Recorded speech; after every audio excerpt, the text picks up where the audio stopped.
Morning guys, it's Alex with TJR. We're on another roof in Texas. Doesn't look that bad, does it?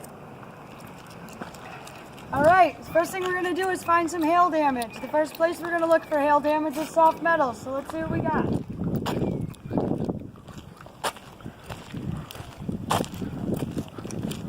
Here we go. This is a whirlybird. You see these everywhere here. This whirlybird's made to suck the air out of the attic space and keep it vented. If you look real close, every one of these fins is hit.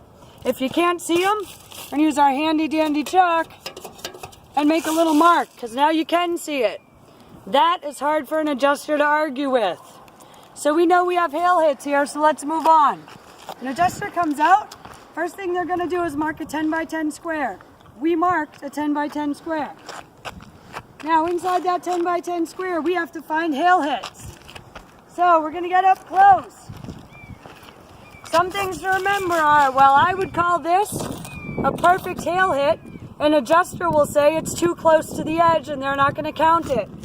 So we want to make sure that we have hits in the middle of shingles. You can see that little depression. You can push it and it's bouncy. That's a hail hit. Other things we're going to look for are lifted shingles. By a lifted shingle, I mean, can I pop it up? Lifted shingles tend to pop up in sections. We got 1, 2, 3, 4, 5, 6, 7, 8, 9. I'd say that's a lot of lifted shingles.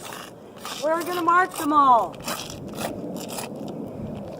So we're just going to take a couple minutes and circle the rest of the hail hits we find. Ideally, most insurance companies need 6 to 8 hits in a 10 by 10. So while I could mark this section forever, we're going to stop around 15 or 20.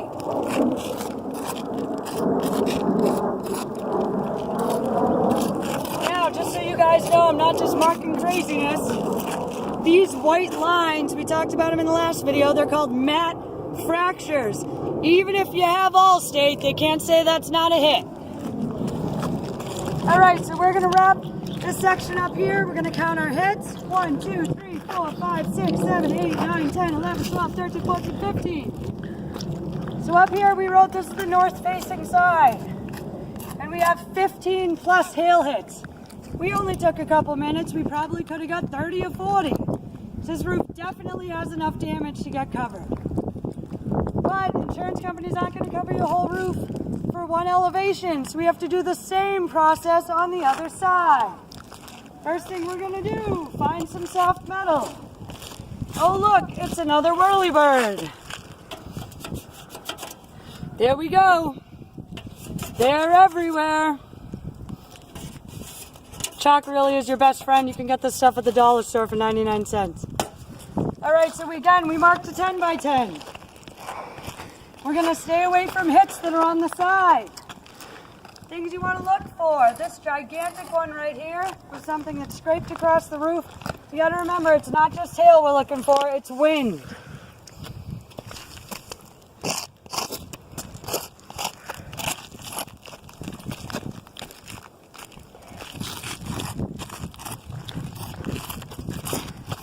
So you want to make sure the ones you're marking stay in the center of the shingle, because insurance companies, what? Don't get paid paying for damage.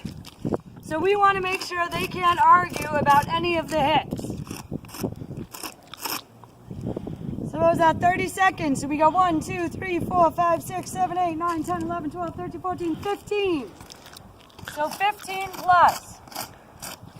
Alright, something we didn't talk about in the last video that we're going to talk about in this video. This is a 15-year-old roof. Roofs come with warranties, everybody knows that. The minute your roof gets hit with hail, you have no more warranty. It's cut in half. So even if this were a 7.5-year-old roof, now it doesn't have a warranty. Don't let your insurance companies play you. Give us a call at TJR. We'll come out and take a look for nothing. Let's get your roofs covered, guys. We're running out of time, San Antonio. Have a great day.